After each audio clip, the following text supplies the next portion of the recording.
보도록 하겠습니다. 우리 함께 말씀 볼 때 우리 시편 131편 1절부터 3절까지의 말씀 우리 함께 살펴보도록 하겠습니다. 시편 131편 1절부터 3절까지의 말씀 우리 함께 읽어보도록 하겠습니다. 제가 가지고 있는 성경 900페이지에 나와 있습니다. 구약 성경 900페이지에 나와 있는데요. 시편 131편 1절부터 3절까지의 말씀 우리 앞에도 나오니까 여러분 앞에도 살펴보시고 함께 읽었으면 좋겠습니다. 함께 읽겠습니다. 여호와여, 내 마음이 교만하지 아니하고 내 눈이 오만하지 아니하오며 내가 큰 일과 감당하지 못할 놀라운 일을 하려고 힘쓰지 아니하나이다. 실로 내가 내 영혼으로 고요하고 평온하게 하기를 젖된 아이가 그의 어머니 품에 있음 같게 하였나니 내 영혼이 젖된 아이와 같도다. 이스라엘아, 지금부터 영원까지 여호와를 바랄지어다. 아멘. 네, 여러분 한 주 동안 잘 지내셨나요? 네, 대답이 없는 거 보니까 잘 지내셨네요. 네, 네. 여러분들은 자 질문 하나를 드릴 건데요. 여러분 아무리 시켜도 하기 싫은 것들이 하나씩은 있을 텐데 여러분 그것이 무엇이라고 여러분들 생각하십니까? 누군가가 아무리 나한테 이거 해라 저거 해라 이렇게 이야기했을 때 이거 하나만큼은 정말 하기 싫다, 이거 하나만큼은 참 지키는 것이 어렵다 라고 여길 수 있는 것이 여러분들 가운데 좀 머릿속에 또 마음속에 좀 남아 있을 것 같습니다. 저는 어렸을 때부터 제가 오늘 설교를 두 번째예요 지금. 네, 지금 청소년부에 가서 오늘 갑자기 간증을 해달라고 해가지고 네, 간증을 하고 왔는데요. 제가 이렇게 제 인생을 한번 쭉 돌아보니까 이러한 부분들이 있더라고요. 아무리 시켜도 하기 싫은 거, 어려운 거, 가장 대표적으로 공부해라 라는 이 이야기. 저희 부모님은 끊임없이 이런 이야기를 하셨지만 저희 누나는 열심히 그래서 공부했는데요. 저는 열심히 놀았고 또 열심히 친구들을 사귀었고 또 열심히 오락을 했습니다. 네, 그래서 정말 공부 열심히 해라라는 이 이야기가 저한테는 어떻게 보면 좀 효율적이지 않은 그런 이야기였던 것 같습니다. 그래서 저는 부끄러운 이야기지만 전 구구단을 5학년 때 외울 정도로 공부를 진짜 안 하는 그런 사람이었어요. 그런데 제가 고등학교 2학년 때 예수님을 믿고 나서 그때부터 이제 엄청 빡세게 공부를 해서 좋은 성적으로 졸업을 했었는데요. 네, 그런 부분들이 제 안에 좀 남더라고요. 내가 뭘 그렇게 하기 싫었을까라고 했을 때 공부를 진짜 하기 싫었구나. 네, 근데 제가 예수를 믿고 나서 가장 먼저 생각했던 게 공부해야겠다라는 생각을 가장 먼저 했던 것 같아요. 어떻게 보면 여러분 우리는 복음으로 살아가면서 복음에 대해서 더 깊이 알려면 두 가지를 먼저 알아야 됩니다. 첫 번째는 하나님이 얼마나 놀라우신 분이신지, 하나님이 얼마나 크신 분이신지를 알아야 되고요. 두 번째로 우리가 알아야 할 것은 내가 얼마나 나약한 존재인지를 알아야 돼요. 하나님의 선하심을 안다면 우리의 악함을 알아야 하는 것이 복음의 완전체입니다. 우리가 하나님의 전지전능하심을 안다면 우리의 나약하고 어리석고 무모한 인생임을 우리는 반드시 기억해야 한다는 것이죠. 이 두 가지의 간극이 계속해서 벌려져야지 그 간극 안에 결국 십자가가 들어서게 된다는 것이죠. 그 십자가를 통하여서 우리는 나 같은 죄인 살리신 하나님의 그 영광 가운데 감사하며 우리를 스스로 낮추며 살아갈 수 있게 된다는 것입니다. 제가 신앙생활을 처음 제대로 하면서 가장 말이 안 된다라고 생각했던 것, 또한 참 어렵다라고 생각했던 것 중에 하나는 겸손한 거였습니다. 겸손한 거. 제가 간증 때도 이야기했는데요. 저는 인정받는 게 가장 중요했어요. 누군가에게 인정받는 거, 난 정말 쓸모있는 존재야, 넌 정말 특별한 존재야, 넌 정말 소중한 존재야 라는 그 인정을 받는 것이 저에게 제 인생에 있어서 굉장히 중요한 하나의 도구였습니다. 그래서 누가 나를 인정 안 해주면 기분이 나빠서 그 사람과 거의 대면하지 않는 그런 모습들도 보여주고, 또 누군가 나를 인정하면 그 사람과 함께 막 하면서 더 인정해줘, 더 인정해줘 라는 그런 인정의 욕구를 참 많이 채워나갔던 것 같습니다. 오늘 읽은 이 시편 131편, 여러분 이 말씀을 여러분들은 잘 알고 계신가요? 제가 오늘 이 말씀을 선택한 이유가 있습니다. 마치 우연 같은 느낌이기도 한데요. 제가 성경을 쭉 읽다가 이 말씀이 너무 좋은 거예요. 131편의 말씀이 너무 좋은 거예요. 그래서 이 말씀 참 좋다라고 생각하고 이번 한 주 동안 묵상하고 또 이렇게 책을 닫았어요. 성경책을 닫았는데 그러고 나서 그 이후에 제가 이제 핸드폰으로 볼 수 있는 성경 어플이 있지 않습니까? 그 어플에서 제가 잘못 눌렀는데 시편 131편이 나온 거예요. 이걸 보면서 하나님이 이 설교를 하는 건가? 라는 마음을 먹고 이렇게 가져오게 되었습니다. 이번 시편 131편의 타이틀은 여러분들 성경책에 보시면 아시겠지만 다윗의 시 곧 성전에 올라가는 노래입니다. 여러분 생각해 보십시오. 다윗의 시대에는요 성전은 없었습니다. 다윗의 시대에는 성전이 없었습니다. 그런데 왜 다윗의 시를 성전에 올라가는 노래라고 이야기하고 있을까요? 성전이 없던 시대를 살아가고 있는 다윗인데 그런 다윗의 이야기를 하면서 다윗의 시라고 이야기하면서 성전에 올라가는 노래다라고 의미하고 있을까요? 이 시편에 나오는 성전에 올라가는 노래라는 이 고백은요 모든 이스라엘 민족들이 함께 떼창으로 부를 수 있을 만큼 굉장히 유명하고 또 잘 전해져 있는 찬양 중에 하나를 이렇게 성전에 올라가는 노래라고 이야기하고 있는 것입니다. 이 이스라엘 민족들이 다 야 이 노래 알지? 하면서 say 호 하면 호 하면서 이렇게 불러올 수 있는 그러한 노래 찬양이 바로 이 131편의 찬양이었다라는 것이죠. 근데 그 중에서 특별했던 것은 무엇이냐면 이 시를 다윗이 썼다라는 것입니다. 다윗이 아직 성전이 없었습니다. 또한 아무것도 없었던 그 상황 가운데 다윗은 빈털터리와 같은 인생 가운데 있었지만 그의 생전에 불렀던 이 하나님을 향한 높은 고백의 찬양이 바로 이스라엘 모든 민족들이 함께 부를 수 있는 찬양으로 구성되어 있었다라는 것이죠. 여러분 대부분의 이스라엘 백성들은 구약의 성경들을 다 딸딸딸딸 암송하고 있었습니다. 기본적으로 창세기부터 말라기까지 외우는 것은 아주 일도 아닌 그러한 경우였을 거예요. 그 많은 분량 중에서 제가 봤을 때 한계치다라고 생각한다면 전 시편 150편이나 있는 이 시편을 외울 때 앞에 장이었는지 뒤에 장이었는지 이거를 과연 그 사람들이 잘 기억할 수 있었을까? 참 대단한 것 같아요. 이것들을 다 외운다라는 것은 참 쉽지 않았을 것 같은데 이것을 다 외울 수 있었던 이유가 무엇이었냐면 어렸을 때부터 이 시편을 마치 그냥 우리가 유행가를 부르듯이 요즘에 유행하는 또 예전에 유행했던 그런 노래들을 다 조금만 들으면 이 노래 이거구나 라는 것을 아는 것처럼 이 이스라엘 백성들 안에 어렸을 때부터 이미 조기 교육되었던 그 찬양의 멜로디였기 때문에 이들은 너무도 쉽게 이 시편 말씀을 암송하고 살아갔다라는 것입니다. 여러분 이제 다윗의 이 고백, 이 다윗이 한 고백을 함께 바라보면서요 다윗의 신앙과 또 하나님과 다윗의 관계 이런 부분들을 우리가 다시 한번 돌아보면서 우리 또한 하나님과의 관계를 조금 다시 한번 회복하는 그런 시간이 되었으면 좋겠습니다. 다윗이 하나님을 대상으로 지금 찬양합니다. 내 마음이 교만하지 아니하고 내 마음이 교만하지 아니하고. 여러분 다윗의 삶을 기억하시나요? 여러분 다윗의 삶을 기억하시나요? 사무엘 상하 말씀을 보면요 다윗이 얼마나 하나님 앞에서 겸손한 인생을 살아가는지를 우리는 잘 알 수 있습니다. 자신을 죽이러 오는 이 사울 왕이 굴에 딱 숨어 있었는데 사울이 자신을 찾지 못하는 그 상황 속에서 다윗이 다시 돌아가고 있는 사울에게 외칩니다. 사울이여, 제가 당신을 절대 죽이지 않았고 해를 가하지 않았습니다. 그 이유는 무엇이냐면 당신을 왕으로 세운 분이 하나님이시기 때문에 나는 결코 당신을 죽일 수 없습니다 라는 이야기를 했다라는 것입니다.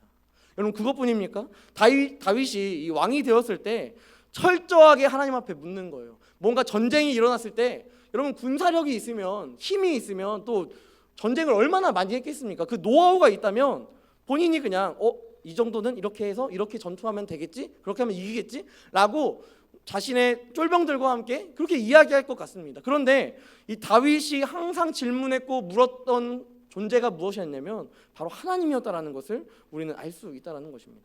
하나님께 묻고 여러분 하나님이 응답하지 않으면요 다윗이 전쟁을 안 합니다. 다윗이 그리고 하나님께서 응답하시면 다시 전쟁을 진행해 나아갑니다. 여러분 이렇게 하나님의 답변을 듣고 나서야 움직이는 이 신앙, 여러분 어떻게 보면 참 겸손한 모습을 우리는 볼 수 있습니다. 여러분 생각해 보십시오. 여러분이 왕이 됐습니다. 내가 이 나라의 모든 권력을 가졌다면 여러분들은 어떻게 하시겠습니까? 여러분 다윗의 인생 모두 하나님께서 이끄셨지만 여러분 하나님이 하셨다라는 고백하는 것이 그렇게까지 쉬운 그런 고백은 아니었을 수 있습니다. 물론 다윗은 전쟁에 능한 사람이었습니다. 그럼에도 다윗은요 키가 작았어요. 여러분 성경에도 나오지 않습니까? 키가 작았습니다. 또한 이 사무엘이 이 이새의 집에 갔을 때에도 전혀 이 왕이 될 상이 아니었어요. 그러니까 여러분 이 사무엘이 이 이새의 집에 가서도 첫째 아들 보면서 이새의 첫째 아들 보면서 야, 이 사람은 진짜 왕이다 라고 했을 때 하나님께서 야, 아니야 계속 넘어가게 하셨습니다.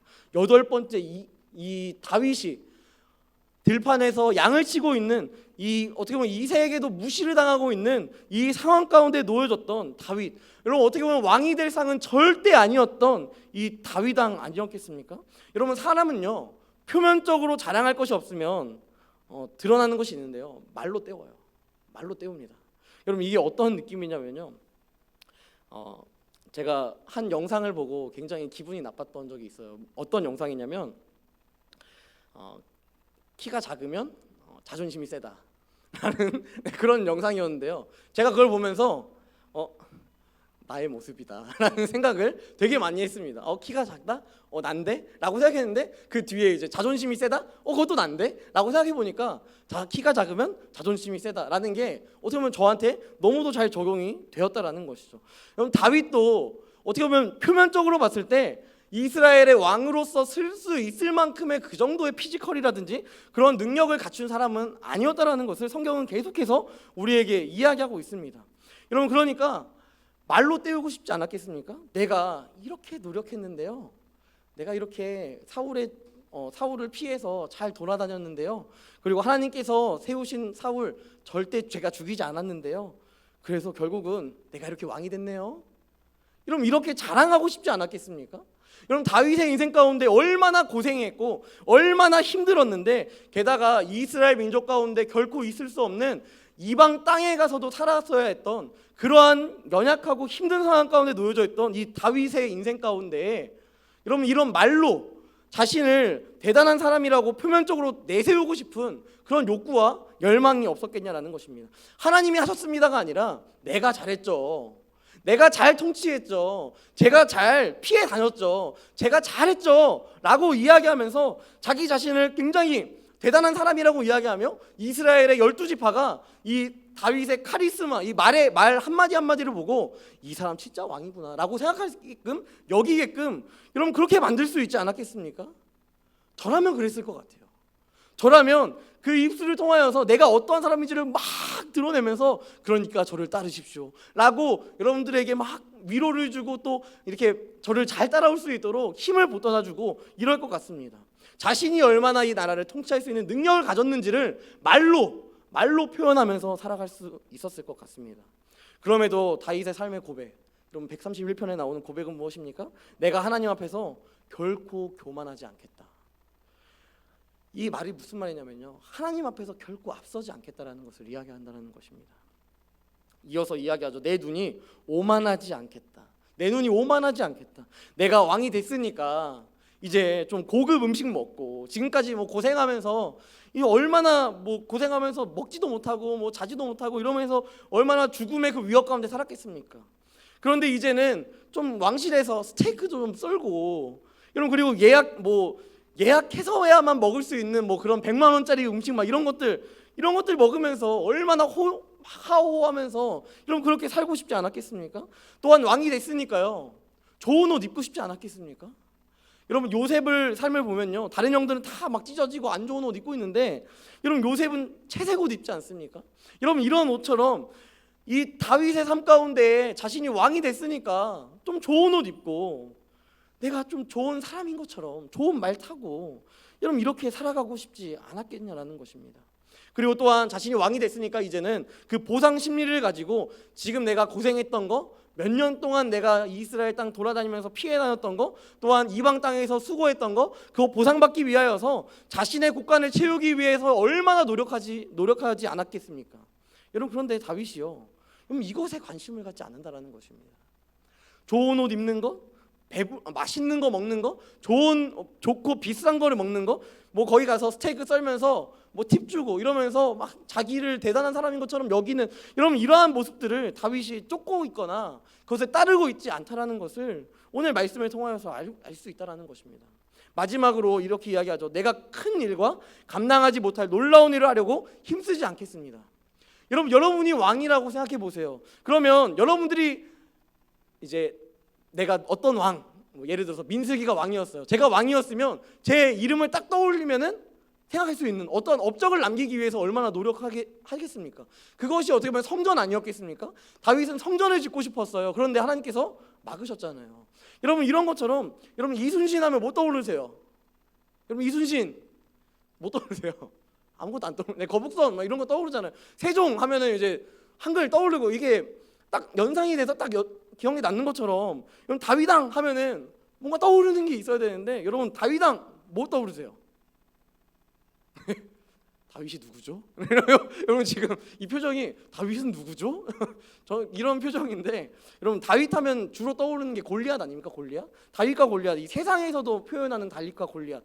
여러분 그런데 이 골리앗을 물리치는 것이 다윗이 높아지기 위해서 한 게 아니에요. 다윗은 철저하게 하나님 앞에서 낮추기 위하여서 하고 있다는 것입니다. 골리앗과 싸울 때 사무엘상 17장 말씀에 보면 다윗은 자신의 만군의 여호와 하나님을 모욕하고 있는 이 벌어지만도 못한 골리앗을 향하여서 이야기한다라는 것입니다. 나는 칼과 창과 단창으로 너한테 나아가는 것이 아니라 만군의 여호와의 이름으로 나아간다.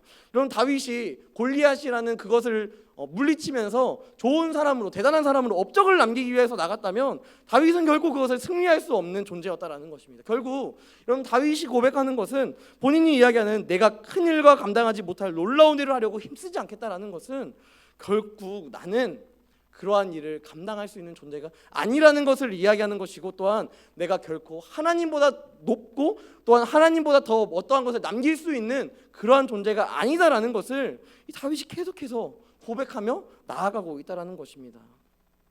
여러분 물론 다윗은 왕으로서 큰 일들, 또 누군가가 해결하기 어려운 일들, 또 감당하기 어려운 일들을 해결해야 하는 역할을 감당하고 있었던 것도 맞습니다. 하지만 그 상황 속에서 다윗이 자신의 본능대로, 자신의 생각대로 해결책을 만들었다면, 그의 지혜와 그의 뜻대로의 해결책을 찾으려고 했다면 결코 그 문제는 해결될 수 없었을 것입니다. 그런데 이 다윗은 어떠한 문제 앞에서도 하나님 앞에 방법을 찾고 하나님 앞에 은혜를 구하는 사람이었다라는 것입니다. 또한 그것이 자신의 앞에 놓여진 문제의 해결책이라는 것을 이 다윗은 고백하고 있다는 것입니다.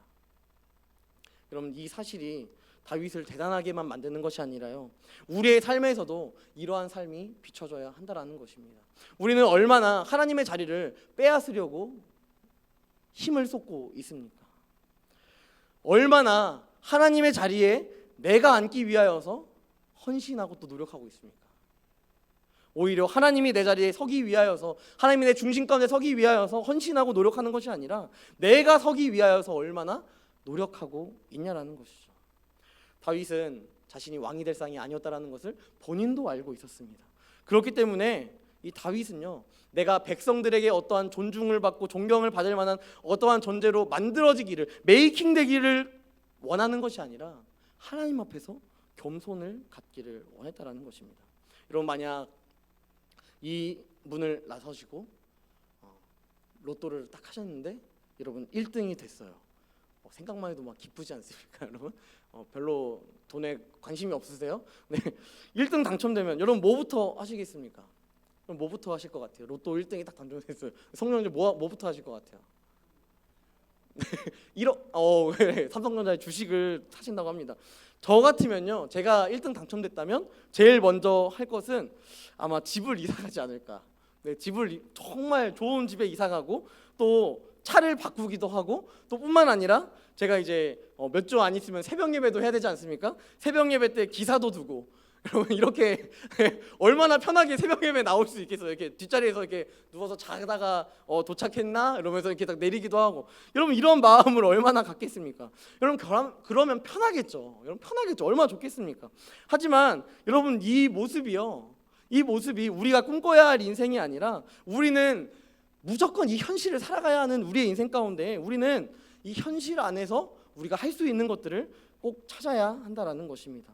여러분, 다윗은 계속해서 고백하며 나아갈 때 3절 말씀에 이렇게 나와 있습니다. 이스라엘아, 지금부터 영원까지 여호와를 바랄지어다. 여호와를 바랄지어다. 여러분, 여호와를 바란다라는 것은 여호와를 향한다라는 것을 이야기합니다. 이 여호와를 향한다라는 것은 하나님만 신뢰하겠다라는 것을 이야기하는 것입니다. 내가 하나님 외에는 어떠한 것도 신뢰할 것이 없습니다라는 것을 이 다윗이 이야기하고 있습니다. 다윗은 왕이었습니다. 다윗은 최고의 권력을 가졌습니다. 다윗은 돈도 있었습니다. 다 있었습니다. 그럼에도 불구하고 다윗이 이야기하는 것은 무엇이냐면, 하나님, 저는 이게 다 있어도 나는 하나님이 필요합니다. 내가 그 어떠한 것이 있다 할지라도 내 안에 가장 필요한 것은 하나님입니다. 여러분, 이 사실이 겸손이라는 거예요. 여러분, 이런 겸손이 얼마나 어렵겠습니까? 우리의 이 죄된 본성은 하나님의 이름을 지우려고 하고 여러분의 이름을 막 떠오르게 하려고 노력하고 있지 않습니까? 그런 여러분의 삶에 여러분 반드시 기억해야 할 것은 여러분들은 죄인이라는 것입니다. 그 생각이 드는 모든 순간 가운데 여러분들이 기억해야 할 것은 나는 할 수 없다라는 것입니다. 그렇다면 무엇이 우리에게 소망이 되겠습니까? 하나님이 우리의 소망이 되는 것입니다. 하나님이 나의 피난처가 되시며 또 하나님이 우리의 피할 바위가 되어오신다는 것입니다. 그분이 계시기에 우리는 여러분 감히 겸손하지 않을 수 없을 것입니다. 여러분, 이 사실을 기억하며 한 주 동안의 여러분의 삶 가운데 여러분 겸손을 되찾았으면 좋겠습니다. 여러분, 하나님 앞에서 철저하게 여러분을 낮추시고 여러분들 안에 하나님의 이름을 내세우는 귀한 은혜가 있었으면 좋겠습니다. 여러분, 하나님을 바라는 삶 두 번째 모습은요, 이러한 모습입니다. 우리가 2절 말씀에 나오면 젖된 아이와 같은 이러한 인생이 바로 어떻게 보면 우리가 하나님을 바라는 그러한 인생일 것입니다.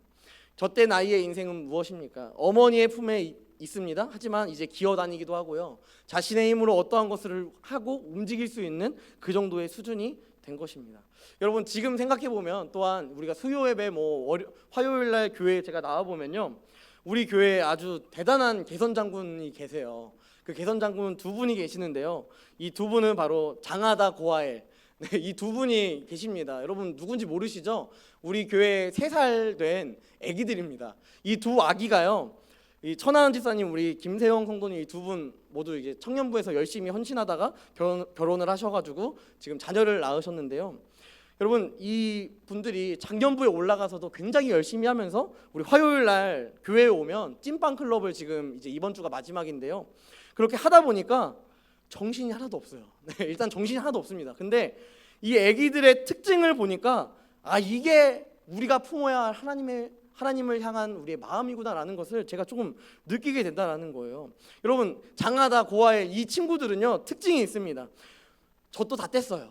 어떻게 보면 뭐 이유식 먹는지 뭐 먹는지 모르겠습니다. 아무튼 자기 혼자 막 걸어 다녀요. 그런데 이들의 특징이 하나 있는데 공통적인 특징인데요, 엄마가 안 보이면 엄청 울어요. 엄마가 없으면 막 진짜 세상이 끝난 것 같아. 그 정도로 막. 그리고 우리 장하다 엄청 이렇게 이름처럼 장하거든요. 네.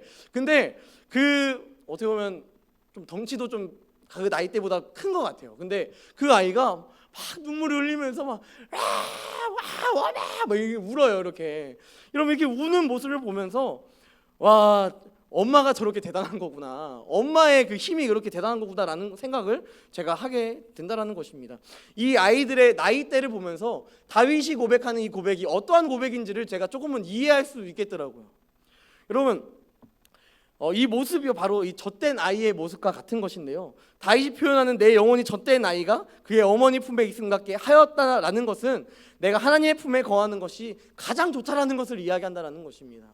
내가 하나님의 품이 아니고서는 어떠한 곳에서 안정감을 얻을 수 없고 그 어떠한 품에서도 감사를 회복할 수 없다라는 것을 이야기하고 있다라는 것입니다. 또한 그 안에 있어야만 내가 반드시 겸손할 수 있다라는 것을 이 다윗은 이야기하고 있다라는 거예요. 하나님의 품에 있어야 내가 안정감을 얻을 수 있습니다.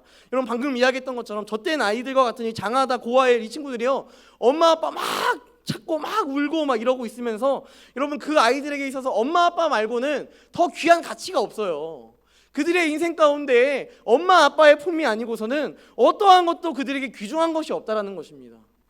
여러분 그런 것처럼 다윗이 표현하는 것은 내 삶에 하나님만큼의 가치를 두는 것은 아무것도 없다라는 것을 이 다윗이 지금 고백하고 있다는 것입니다. 하나님 외에는 어떠한 것도 자신에게 있어서 비교의 대상이 되지 않는다라는 것을 지금 이야기하고 있다는 거예요. 여러분들도 이런 경험이 있지 않으십니까? 여러분들도 좀 옛날로 많이 거슬러 올라가셔야 되겠지만 옛날에 어렸을 때 뭐 엄마 아빠가 보이지 않으면 막 우는 모습들이 여러분 그 아이들의 모습뿐이겠습니까? 우리들도 다 그런 모습이었을 거예요. 여러분 그리고 또한 여러분들이 무서운 꿈을 막 꾸고 나서 엄마에게 찾아가서 안기기도 하고 그곳에서 위로를 얻기도 하고 여러분 이러한 것들이 예전 과거에서 여러분 기억이 나지 않으십니까? 안 나세요? 네. 안 나시나 봐요. 네. 아무튼 저때 아이의 모습은요 엄마 아빠밖에 없는 거예요. 그들의 모든 세상은 모든 그 위로자는 엄마 아빠밖에 없는 거예요. 그리고 그들에게 이 아이들은 의존할 수밖에 없는 존재라는 것을 본인들이 너무도 잘 알고 있기에 눈물이 막 흘리면서 엄마 이렇게 우는 것입니다.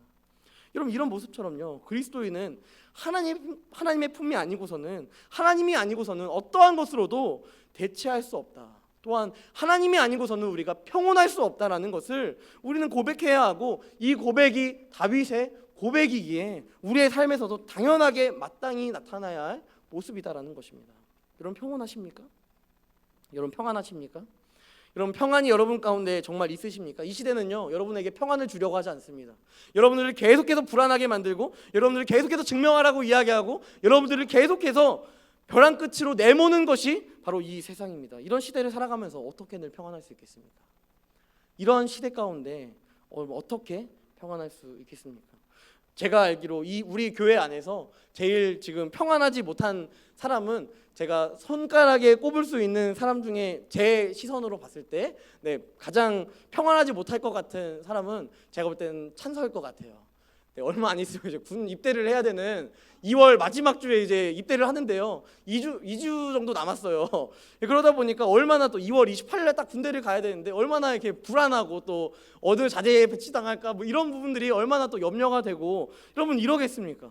여러분 또한 여러분들 안에 평안이 찾아오지 못하도록 하는 것들 중에 하나는 이런 거 아닐까요? 저도 항상 평온하다가 한 달마다 한 번씩은 좌절을 맛보기도 하고 또 두려움을 경험하기도 하는데요.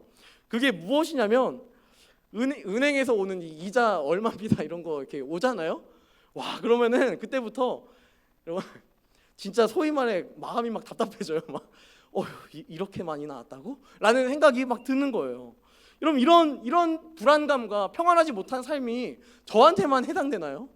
여러분들의 삶에서도 이러한 불안감이 있지 않습니까? 돈이 아니라 할지라도 여러분 제가 그냥 극단적으로 돈을 얘기했지만 여러분 돈이 아니라 할지라도 직장에서 경험하고 있는 불안감이 얼마나 많이 우리 가운데 존재하고 있냐는 것입니다. 우리는 늘 어떻게 보면 불완전한 존재인 것 같아요. 우리는 늘 두려움을 떨고 있는 존재인 것 같아요. 어떻게 보면 우리는 젖된 아이와 같이 불완전하고 또 자립하지 못하는 그러한 존재인 것 같습니다. 그런데 그런 존재라 할지라도요 그의 눈에 보이는 엄마 아빠의 그 자립적이고 완전해 보이는 모습을 바라보며 그들을 주목하는 것처럼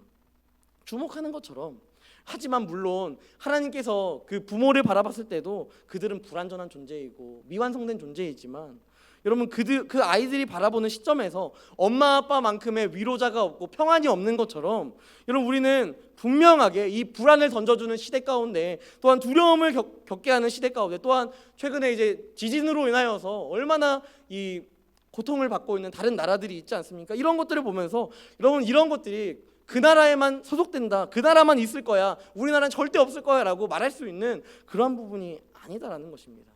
여러분 사랑하는 청년 여러분, 불완전한 이 세상에서 불완전한 인간이 사는 것은 너무도 당연한 것 같아요. 그런데 그 불완전을 온전히 채울 수 있는 분이 한 분 계시는데 그분이 바로 하나님이시다라는 것입니다. 그분이 우리를 완전하게 하시고 그분이 우리를 부족하지만 죄인이지만 그 죄인임을 깨닫게 하시며 다시 그분의 선하심을 바라보고 우리가 죄인이지만 의인으로서의 삶을 살아갈 수 있도록 주님께서 우리를 이끄셔 나아가신다라는 것입니다. 여러분 다윗의 고백처럼요 우리는 반드시 여호와를 바랄 때 그는 나의 보호자시다라는 고백이 있어야 한다라는 것입니다. 그의 품에 안겼을 때 우리가 고요와 평온을 채울 수 있다라는 것입니다.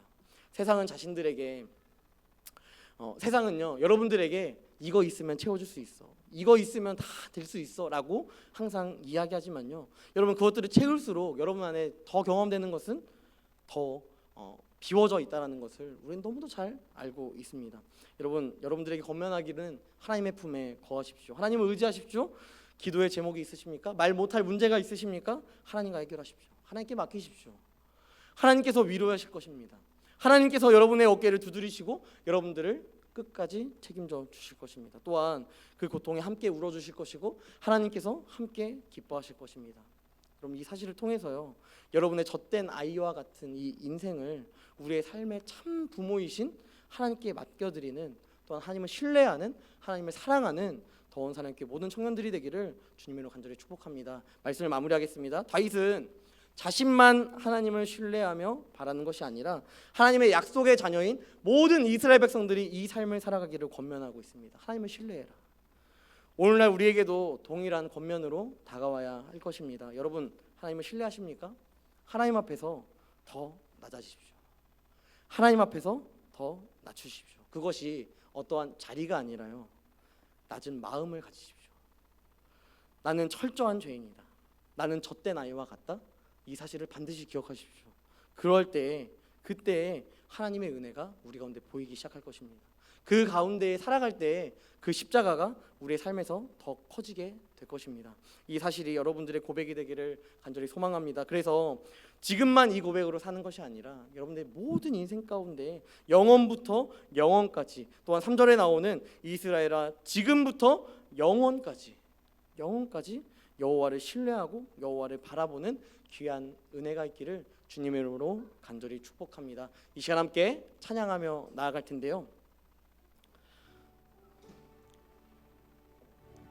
네, 악보 좀 주시겠어요? 네.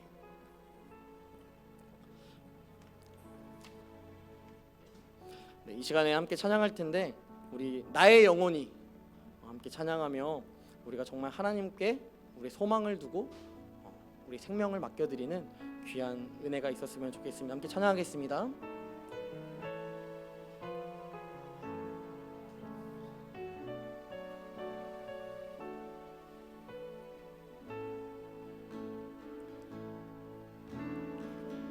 나의 영혼이 잠잠히 하나님만 바라며 나의 구원이 그에게서 나는도다. 나의 영혼아 잠잠히, 나의 영혼아 잠잠히 하나님만 바라라. 나의 소망이 저에게서 나는도다. 오직 주만이 나의 반석, 나의 구원이시니.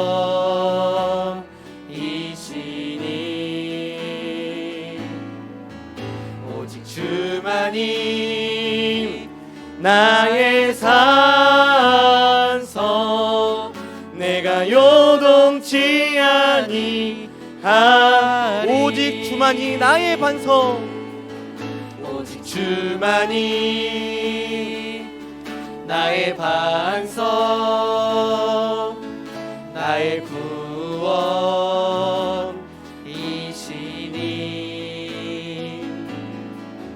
오직 주만이 나의 산성, 내가 요동치 아니하리.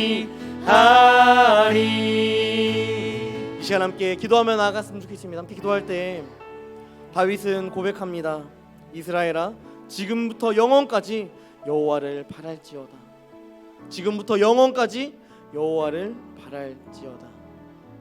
이 고백은 모든 이스라엘 백성들이 하나님을 신뢰할 것을 다짐하며 또한 하나님을 신뢰함으로 나아가겠다는 모든 회중들이 함께 불렀던 찬양의 가사입니다. 또한 그들은 이 가사의 내용처럼 하나님을 바라며 하나님을 신뢰하며 사는 삶을 살았습니다. 이 시간 함께 기도할 때 하나님, 내가 이 세상을 살아가다 보면 불쑥불쑥 튀어나오는 나의 교만의 모습, 하나님이 아니라 내가 했다라고 이야기하는 나의 대단함을 자랑하고자 하는 이 모습들을 주님 앞에 이제 내려놓습니다. 하나님, 나의 삶에 하나님이 일하시고 하나님이 개입하시고 이제는 내가 하나님을 바라겠사오니 나의 삶 가운데 하나님의 흔적, 그리스도의 흔적만이 온전히 남게 해달라고, 또한 우리의 삶 가운데 이 젖된 아이와 같은 나의 인생을 다시 한번 바라보게 하시고, 하나님, 나는 철저한 죄인입니다 라는 고백 안에서 하나님을 더욱더 바라보게 하시며 그 십자가의 사랑을 다시 한번 신뢰함으로 주님의 길을 걸어 나아갈 수 있는 귀한 은혜를 우리의 삶 가운데, 우리의 인생 가운데 동행하며 살아가게 해달라고 이 시간 함께 기도하며 나아갔으면 좋겠습니다. 함께 기도하겠습니다. 전능하신 하나님,